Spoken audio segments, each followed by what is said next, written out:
बिस्मिल्लाहिर्रहमानिर्रहीम। अस्सलाम वालेकुम डियर स्टूडेंट। इस वीडियो में हम क्लास 9 मैथ पंजाब टेक्स्ट की जो नई बुक आई है उसकी एक्सरसाइज 9.1 का क्वेश्चन नंबर 6 से लेके 9 तक मुकम्मल तौर पे सॉल्व करेंगे। ठीक है, हम ऑलरेडी एक वीडियो की बना चुके हैं इस एक्सरसाइज के लिए। उसमें हमने क्वेश्चन नंबर 1 से लेके 5 तक सॉल्व किए थे और उस वीडियो में हमने इसकी थ्योरी भी देखी थी। देखें, थ्योरी में मैंने आपको दो टर्मिनोलॉजीज बताई थी, वो यहाँ पर दोबारा मैं रिपीट कर लेता हूँ क्योंकि ये दो टर्म जो है इस पूरी एक्सरसाइज में बार बार रिपीट होंगे।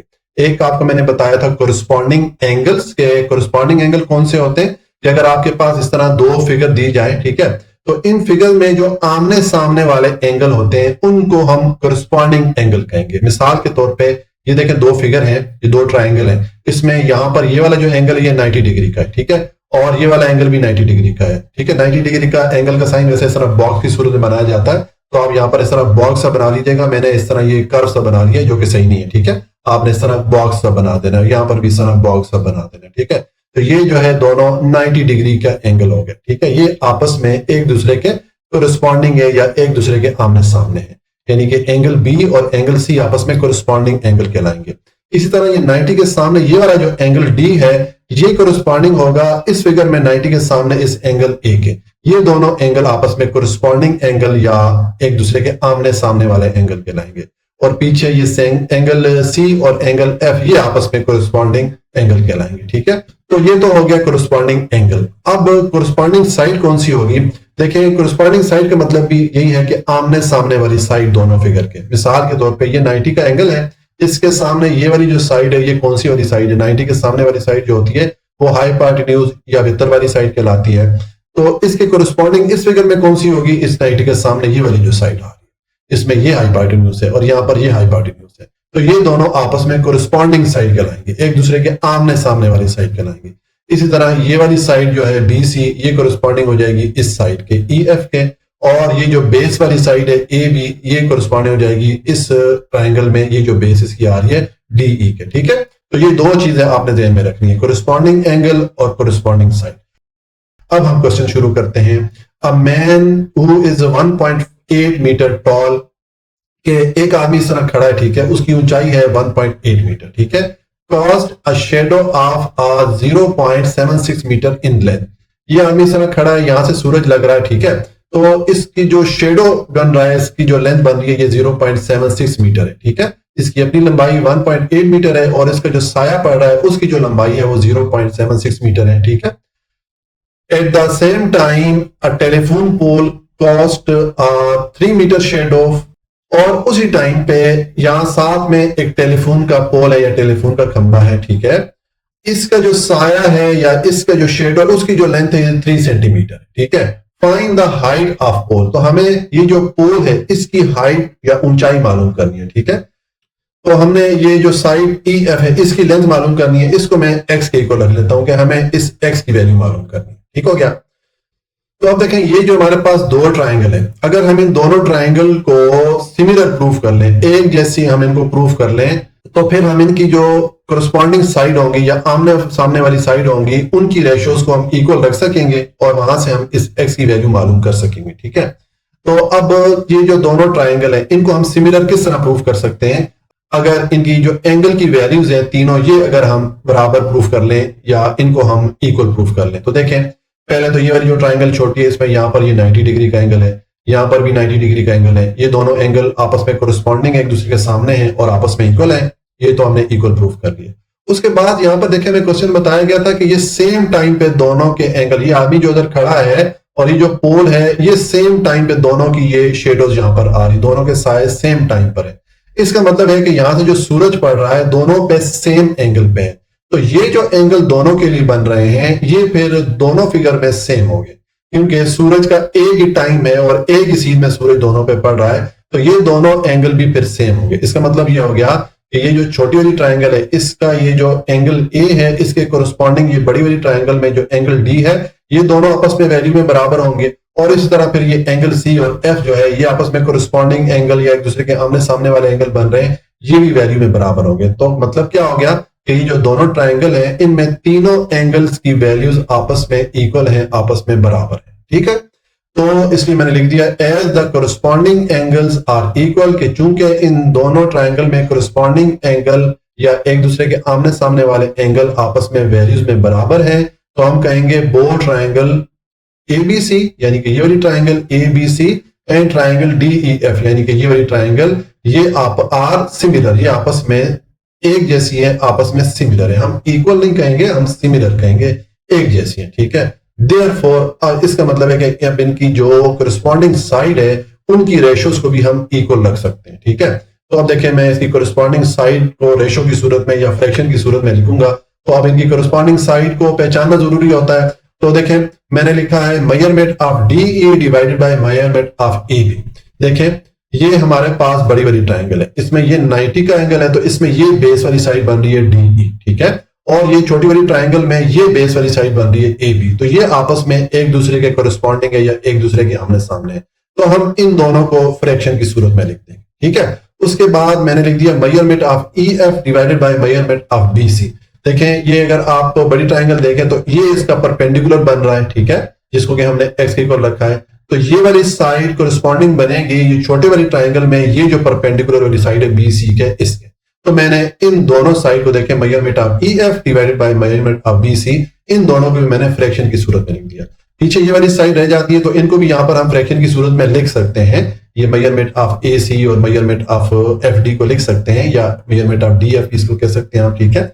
लेकिन इसकी हमें जरूरत नहीं क्योंकि हमें यहाँ पर सारी वैल्यूज मिल जाती है, ठीक है। तो यहाँ पर अगर आप इक्वल का साइन डाल के ये दोनों जो कोरिस्पॉन्डिंग साइड है इनको भी इस तरह फ्रैक्शन की सूरत में लिखें तो कोई मसला नहीं है, ठीक है, नहीं लिखें तब भी ठीक है। तो अब यहाँ पर देखें जो कोरिस्पॉन्डिंग साइड है इनको हमने फ्रैक्शन की सूरत में लिख दिया। अब यहाँ पर आप वैल्यूज पुट कर लें, ठीक है। तो DE की वैल्यू देखें हमारे पास 3 मीटर है, तो यहाँ पर मैंने 3 मीटर पुट कर लिया, और AB की वैल्यू हमारे पास 0.76 मीटर है, तो यहाँ पर मैंने 0.76 मीटर पुट कर लिया, और EF को हमने x के इक्वल रखा है, इसकी हमने वैल्यू मालूम करनी है, तो यहाँ पर मैंने x पुट कर लिया, और BC की वैल्यू हमारे पास 1.8 मीटर है, तो यहाँ पर मैंने 1.8 मीटर पुट कर लिया। ये हमने वैल्यूज पुट कर ली। अब हमें इस x की वैल्यू चाहिए, तो x को आप इक्वेशन की एक तरफ रखें, 1.8 को इक्वेशन की दूसरी तरफ लेके जाएंगे तो ये इस फ्रैक्शन के साथ मल्टीप्लाई हो जाएगा। अब आप कैलकुलेटर से इसको सॉल्व करेंगे तो आपको x की वैल्यू मिलेगी 7.1 मीटर, ठीक है। ये हमारे पास ये जो साइड EF है जिसको हमने x के इक्वल रखा था इसकी वैल्यू आ गई 7.1 मीटर। तो ये हमारा क्वेश्चन नंबर 6 कंप्लीट हो जाता है। और उसके बाद आ जाए क्वेश्चन नंबर 7 है find the value of x, y and z in the given figure. ये हमें एक फिगर दी गई है, इसमें हमें देखें ये x, y और z ये हमें वैल्यू मालूम करनी, यानी कि हमें ये जो साइड BC है इसकी लेंथ मालूम करनी है, फिर हमें ये साइड AC जो है इसकी लेंथ मालूम करनी है, फिर हमें ये साइड AB जो कि z के इक्वल है इसकी वैल्यू मालूम करनी है, ठीक है। तो अब देखें यहाँ पर हम जो सिमिलैरिटी वाला फार्मूला पीछे यूज करते आए वो हम यूज नहीं करेंगे, क्योंकि यहाँ पर अगर आप देखें आपके पास 3 ट्रायंगल बन रही है और तीनों राइट एंगल ट्रायंगल है। पहले ये बड़ी ट्रायंगल देखें ABD, ये देखें ये ट्रायंगल, ठीक है, जिस तरह मैं ये अपना कर्सर को घुमा रहा हूं इसमें यहाँ पर ये 90 डिग्री का एंगल बन गया, ठीक है। एक ट्रायंगल ये बन रही है ACD और इसमें यहाँ पर ये 90 डिग्री का एंगल बन रहा है, ठीक है, ये ACD ये हमारी एक ट्रायंगल बन गई। और एक देखें ACB ये वाली ट्रायंगल बन रही है और इसमें यहाँ पर ये 90 डिग्री का एंगल बन रहा है। 3 ट्रायंगल हैं, तीनों में हमारे पास 90 डिग्री का एंगल आ रहा है। तो यहां पर हम ये x, y और z की वैल्यू किस तरह मालूम कर सकते हैं, हम पाइथागोरस थ्योरम, मसला फिसागोरस का जो थ्योरम है वो यूज करके यहां पर हम मालूम कर सकते हैं, क्योंकि राइट एंगल ट्रायंगल के लिए आप पाइथागोरस थ्योरम को यूज कर सकते हैं। तो मैंने लिखा है देयर आर 3 ट्रायंगल ACD, यानी कि एक ट्रायंगल ये हो गई ACD, फिर ट्रायंगल ACB यानी कि देखें ACB, और एंड ट्रायंगल BAD, देखें ये BAD, या इसको ABD भी लिख सकते हैं, ठीक है। तो ये हमारे हमने 3 जो ट्रायंगल है वो मैंने लिख दिया है। उसके बाद मैंने लिख दिया applying Pythagoras theorem to all triangle. तीनों ट्रायंगल चूंकि राइट एंगल ट्रायंगल है, तीनों में 90 डिग्री का एंगल आ रहा है, तो हम पाइथागोरस थ्योरम को यहाँ पर अप्लाई कर सकते हैं, ठीक है। तो पहले ये जो ट्रायंगल ACD है इसके लिए मैं अप्लाई करता हूँ पाइथागोरस थ्योरम। मैंने लिखा for triangle ACD Pythagoras theorem क्या होता है कि हाइपोटेन्यूज का स्क्वायर इक्वल होता है परपेंडिकुलर के स्क्वायर प्लस बेस के स्क्वायर। तो देखें ये हमारा ट्रायंगल ACD है, तो ये 90 डिग्री के सामने वाली जो साइड होती है ये हाइपोटेन्यूज वाली साइड होती है।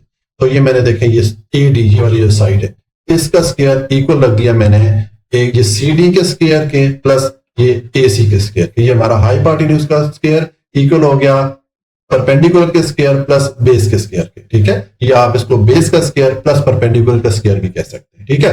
ये मैंने पाइथागोरस थ्योरम को पुट किया। अब यहां पर आप इसमें वैल्यूज पुट कर लें, ये जो साइड्स हैं इनकी वैल्यूज लिख दें। AD की वैल्यू आपके पास 10 सेंटीमीटर है, तो यहां पर मैंने 10 पुट कर लिया।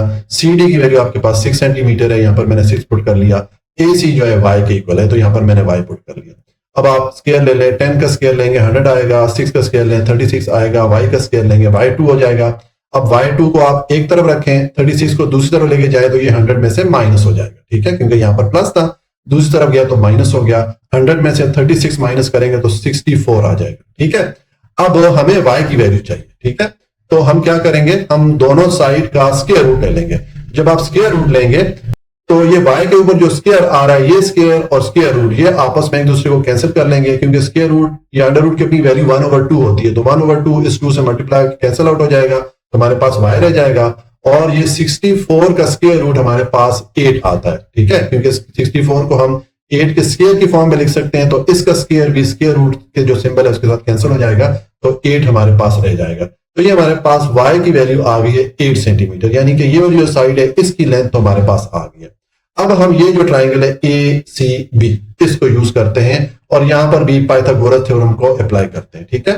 तो मैंने लिखा फॉर ट्राइंगल ACB। अब यहां पर देखें इसमें हाइपोटेन्यूज वाली साइड कौन सी होगी, ये 90 डिग्री के सामने ये वाली साइड बन रही है, तो ये AB जो है ये हाइपोटेन्यूज वाली साइड होगी। तो हाइपोटेन्यूज का स्क्वायर इक्वल होता है बेस के स्क्वायर प्लस परपेंडिकुलर के स्क्वायर के, तो यहां पर सेम मैंने कर दिया, हाइपोटेन्यूज का स्क्वायर इक्वल हो गया AC प्लस BC के, ठीक है। देखें ये हमारा AC हो गया, ये हमारा BC हो गया। तो अब यहां पर आप वैल्यूज पुट कर लें। AB की वैल्यू आपके पास क्या है, मैं इसको नीचे ले आता हूं ताकि जरा हमें प्रॉपर नजर आए। देखें AB की वैल्यू हमारे पास है, ये AB इक्वल है Z के, यहां पर मैंने Z पुट कर लिया। AC किसके इक्वल है, AC इक्वल है आपके Y के, तो यहां पर मैंने Y पुट कर लिया। और BC किसके इक्वल है, X के, तो यहां पर मैंने X पुट कर लिया। अब इसका आप स्क्वायर तीनों का लेंगे तो ये Z2 plus Y2 plus X2 ये आ जाए, ठीक है। अब देखें हमारे पास ये Y की वैल्यू ऑलरेडी आई हुई थी, ठीक है। तो यहां पर इस Y की जगह मैंने इसकी वैल्यू पुट कर दी, मैंने लिख दिया put the value of Y, और इस Y की जगह मैंने इसकी वैल्यू पुट कर दी 8, ठीक है। तो अब 8 का आप स्क्वायर लेंगे तो ये 64 हो जाएगा। तो ये हमारे पास एक इक्वेशन बन गई है, इसको आप नंबर 1 कर दें, इसको आगे जाके अब हमें हम इसको हमने यूज करना है, ठीक है। अब ये जो बड़ी वाली ट्राइंगल है ये BAD या ABD भी आप इसको कह सकते हैं, ठीक है। इसके लिए हम पाइथागोरस थ्योरम का फार्मूला यूज करते हैं। तो अब इसमें जो हाइपोटेन्यूज वाली साइड है वो कौन सी है, देखें ये इसका 90 का एंगल बन रहा है, तो इसके सामने ये जो साइड है BD ये इसकी हाइपोटेन्यूज हो जाएगी, ये इसकी बेस वाली साइड होगी AB, ठीक है, और ये इसकी परपेंडिकुलर वाली साइड होगी। तो हम लिखेंगे हाइपोटेन्यूज का स्क्वायर इक्वल होता है बेस के स्क्वायर प्लस परपेंडिकुलर के स्क्वायर, ठीक है। तो यहां पर देखें मैंने इसके लिए ये पाइथागोरस थ्योरम का फार्मूला पुट किया। अब यहां पर आप वैल्यूज पुट कर लें, इसको मैं नीचे ले आता हूं, ठीक है। देखें अब वैल्यूज पुट करते हैं। तो पहले BD की वैल्यू हमारे पास क्या है, BD हमारे पास है, अल्लाह आपका भला करे, ये है, ठीक है। इसमें देखें ये B से लेके C तक X है और C से लेके D तक 6 है। तो मैंने यहां पर BD का 6 प्लस X और इसका होल स्क्वायर पुट कर लिया, ठीक है। और AB की वैल्यू हमारे पास क्या है, ये Z के इक्वल है, तो यहां पर मैंने Z पुट कर लिया। और AD की वैल्यू हमारे पास 10 सेंटीमीटर है, यहां पर मैंने 10 पुट कर लिया। अब यहां पर आप A square plus B square plus 2AB वाला फॉर्मूला पुट कर सकते हैं। अगर 6 को आप A के इक्वल रखें और X को अगर B के इक्वल रखें तो ये हमारे पास A स्क्वायर हो गया, ये हमारे पास B स्क्वायर हो गया और ये प्लस 2AB हो गया, ठीक है। और ये Z का स्क्वायर लेंगे तो Z2 हो जाएगा, 10 का स्क्वायर लेंगे तो 100 हो जाएगा। अब ये 2 और 6 को मल्टीप्लाई करें, 12 इंटू 6 इंटू X आ गया, ठीक है। अब यहां पर देखें हम ये जो Z2 है इसकी वैल्यू हमारे पास ये आ रही है इक्वेशन 1 जिसको हमने रखा था, तो हम यहां से ये Z2 की वैल्यू पुट कर लेते हैं इसकी जगह, ठीक है। तो इसकी जगह देखें मैंने लिख दिया put the value of Z2 from equation 1, यहां से मैंने इसकी वैल्यू पुट कर ली। अब आपके पास ये इक्वेशन 1, इसको आप सिंप्लीफाई कर लें तो देखें ये X2 और ये X2 आपस में एक दूसरे को कैंसिल आउट कर लेंगे। अगर इनको हम एक तरफ लेके जाएंगे तो एक प्लस हो जाएगा, एक माइनस हो जाएगा, ये आपस में कैंसिल हो जाएंगे, ठीक है। और ये 64 और 100 इसको ऐड करें तो ये 164 हो जाएगा। और यहां पर अब ये 12x को मैंने इधर ही रखा क्योंकि हमें x की वैल्यू चाहिए, और 36 को इक्वेशन की दूसरा लेके जाएंगे तो ये -36 हो जाएगा, ठीक है। अब 164 में से 36 को माइनस करें तो ये 128 हो जाता है, और यहाँ पर 12x है। अब हमें x की वैल्यू चाहिए, तो x को मैंने एक तरफ रखा, 12 को दूसरी तरफ लेके जाएंगे तो ये 128 पे डिवाइड हो जाएगा, क्योंकि यहाँ पर 12x के साथ मल्टीप्लाई हो रहा था। दूसरी तरफ आगे ये डिवाइड हो गया। इसको डिवाइड करेंगे तो पहले आप इन दोनों को 4 के टेबल से डिवाइड कर सकते हैं, ठीक है।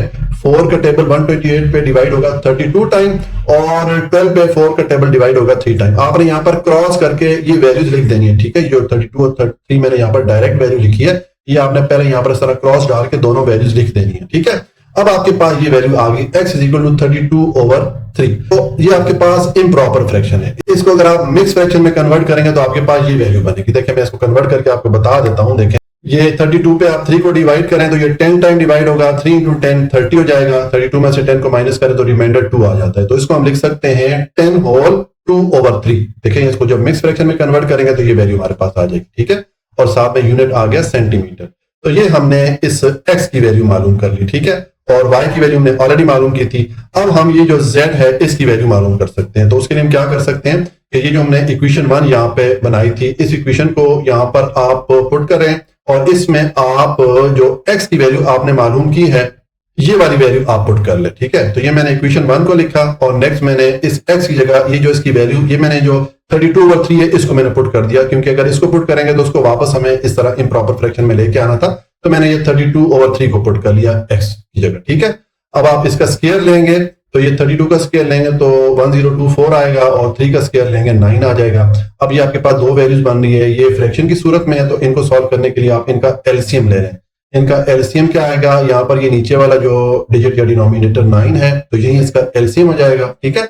अब ये 64 का नीचे वाला डिजिट या डिनोमिनेटर नहीं लिखा हुआ, जिस तरह के यहाँ पर 9 लिखा हुआ है, ठीक है। इसका मतलब है इसका जो नीचे वाला डिजिट या डिनोमिनेटर है वो 1 है, तो ये एक्चुअली में 64/1 है।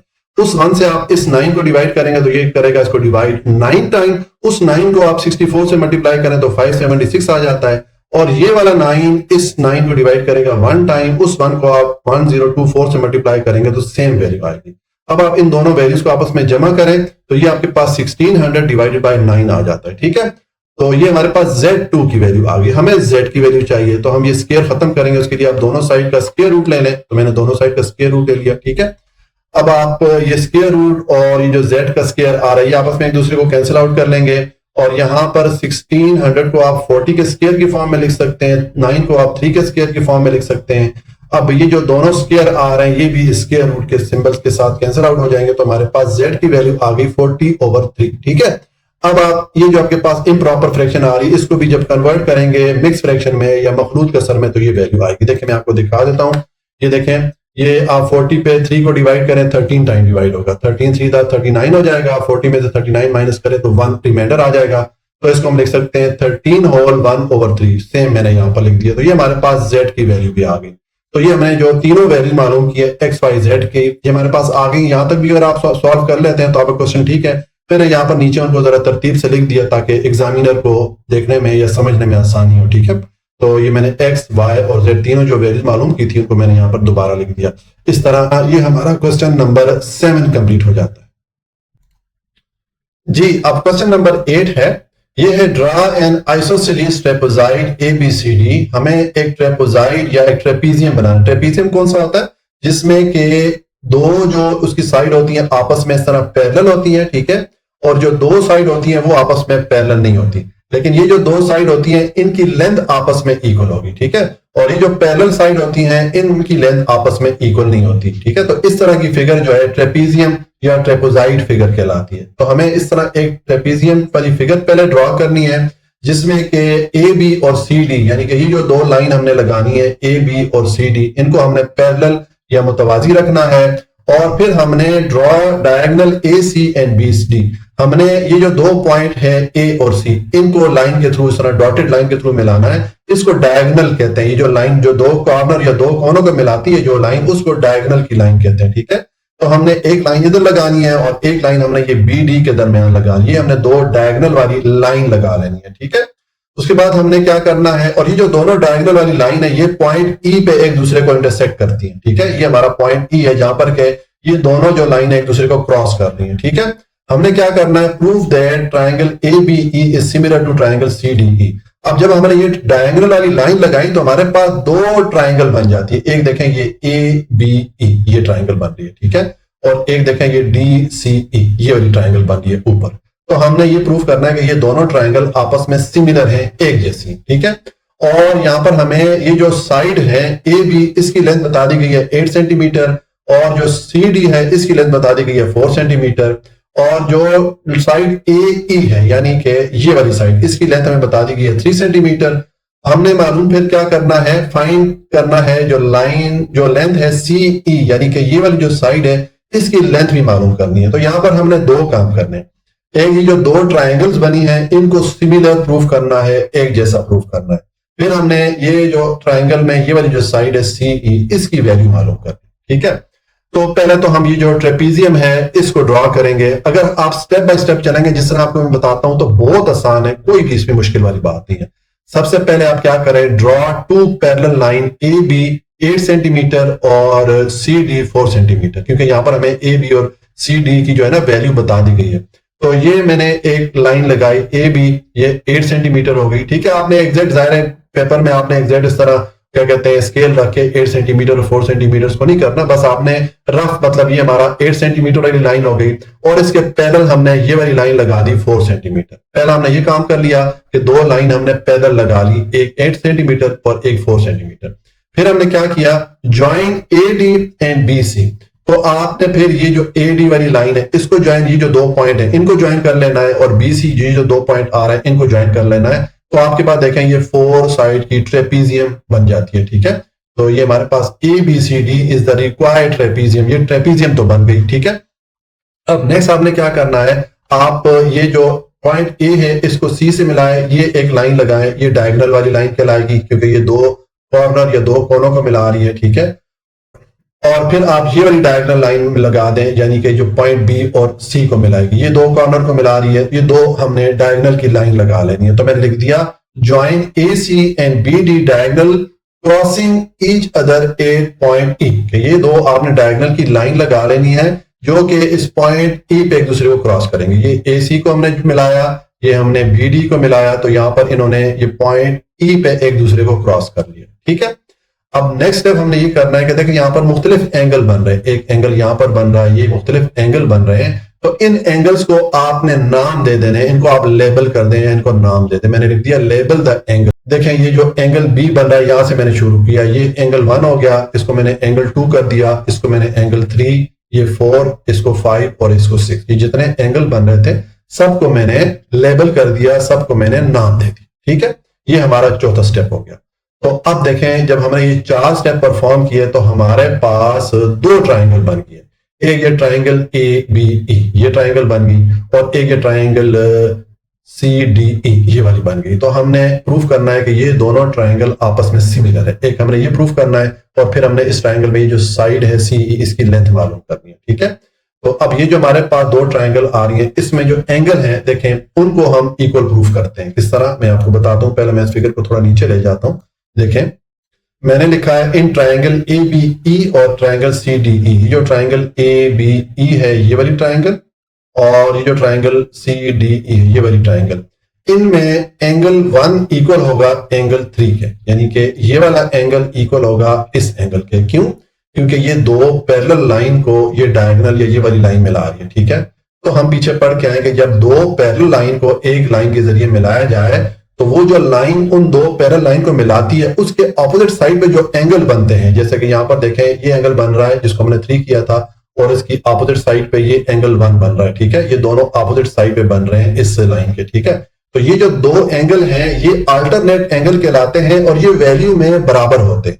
इसलिए मैंने लिख दिया कि जो एंगल 1 है ये इक्वल है एंगल 3 के। सेम यहां पर जब हमने ये लाइन लगाई तो इसकी ऑपोजिट साइड पे देखें एक ये एंगल 2 बन रहा है और एंगल 4 बन रहा है, ये अल्टरनेट एंगल है, तो ये भी आपस में वैल्यू में इक्वल हो जाए, ठीक है।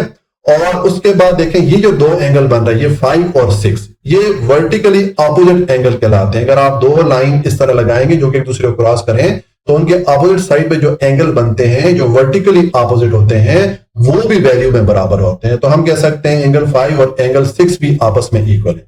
इसका मतलब क्या हो गया कि ये जो दोनों ट्राइंगल थी इनमें जो ये कोरस्पॉन्डिंग एंगल है, आपस में एक दूसरे के आमने सामने वाले एंगल है, वो हमने इक्वल प्रूफ कर लिए, वो हमने एक दूसरे के बराबर भी प्रूफ कर लिए। ठीक है, तो यहां पर मैंने लिख दिया as all three angles of triangle are equal, कि चूंकि तीनों जो एंगल हैं ये दोनों ट्राइंगल में ये आपस में इक्वल है, तो हम कह सकते हैं कि जो दोनों ट्राइंगल ए बी ई और ट्राइंगल सी डी ई ये आपस में सिमिलर है, ये आपस में एक जैसी है। सिमिलर के लिए हम ये वाला सिंबल यूज करते हैं, ये जो अलिमद आ वाला सिंबल होता है जिसको टिल्डा साइन बोलते हैं इंग्लिश में। ठीक है, तो ये दोनों जो ट्राइंगल है आपस में सिमिलर है। अब जब हमने दोनों ट्राइंगल को सिमिलर प्रूफ कर लिया, तो ये हमारा जो पहले वाला पॉइंट था क्वेश्चन में वो तो हमने कर लिया कि हमने दोनों ट्राइंगल को सिमिलर प्रूफ कर लिया, पहला पार्ट हो गया हमारा।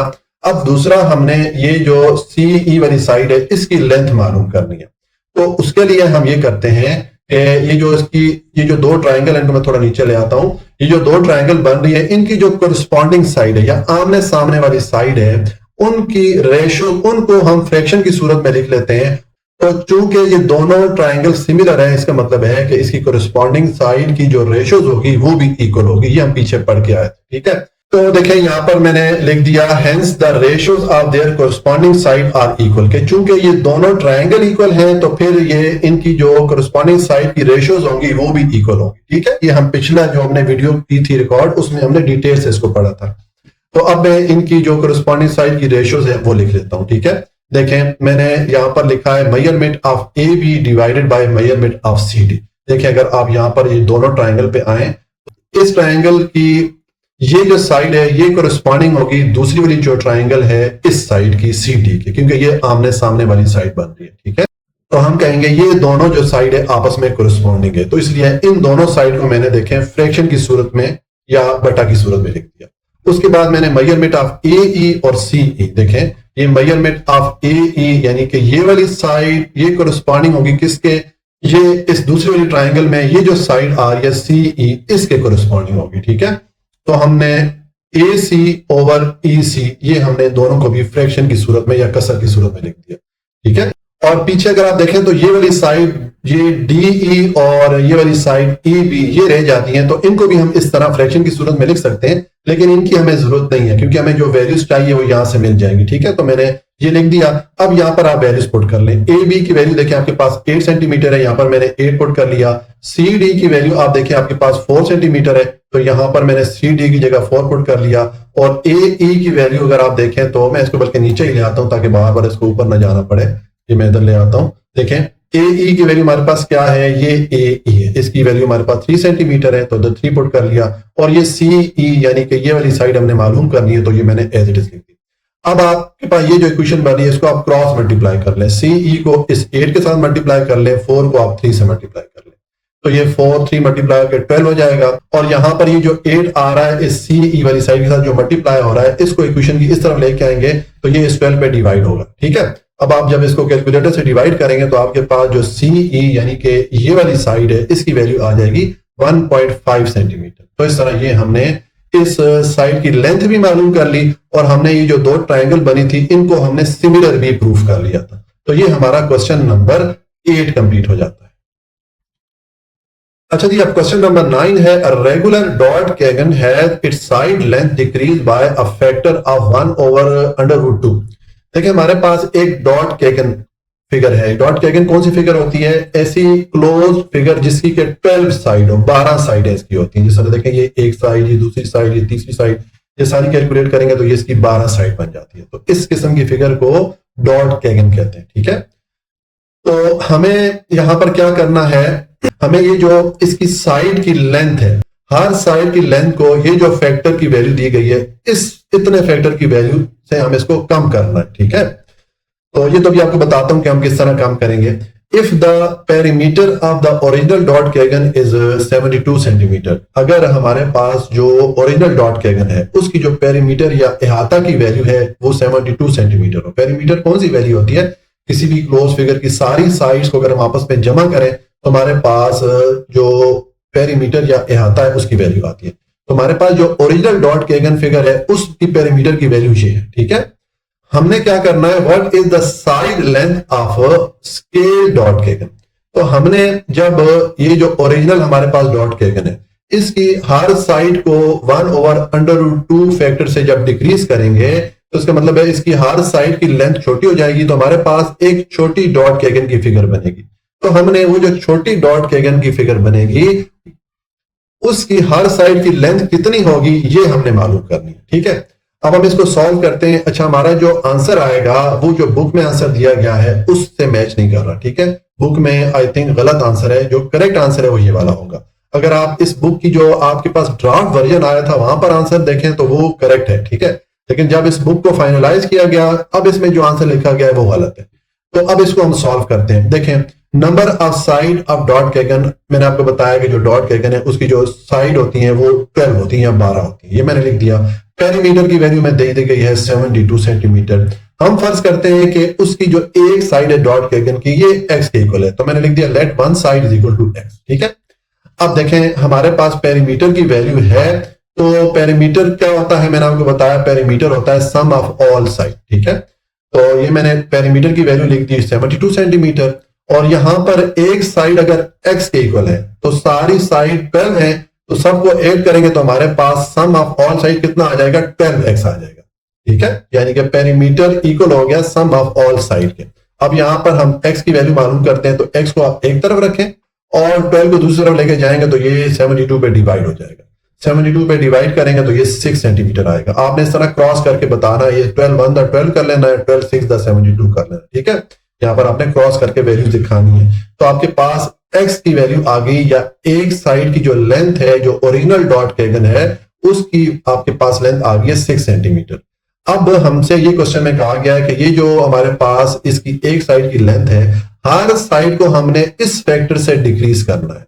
तो जब फैक्टर की बात होती है तो हमने इस वैल्यू से इसकी जो साइड है उसको मल्टीप्लाई करना है। ठीक है, तो मैंने लिखा now decreasing the side length by factor of 1/√2 या √2। ठीक है, तो आप एक साइड की लेंथ लिखें और इसके साथ आप इसको मल्टीप्लाई कर लें। ठीक है, मल्टीप्लाई करेंगे तो देखें हमारे पास ये इक्वेशन बन रही है। इसमें ये 6 को आप 3 × 2 इस तरह करके लिख सकते हैं, फिर 2 को आप √2 और √2 करके लिख सकते हैं, क्योंकि इनको अगर मल्टीप्लाई करेंगे तो वापस आपको 2 मिलेगा। ठीक है, अब ये √2 और ये √2 आपस में आप कैंसिल कर दें, दोनों पे आपने इस तरह क्रॉस लगा देना है, तो पीछे आपके पास क्या वैल्यू रह जाएगी 3/2। यानी कि हमारे पास जो नई डॉट कैगन की फिगर बनेगी जो कि छोटी होगी, उसमें हर साइड की जो लेंथ आएगी वो 3/2 सेंटीमीटर होगी। ठीक है, अब ये जो आंसर है आपके बुक के आंसर के साथ मैच नहीं कर रहा। ठीक है, तो बहरहाल अगर आप इस बुक की जो हमारे पास ड्राफ्ट वर्जन कॉपी आई थी अगर उसमें आंसर देखें उसके साथ मैच करता है।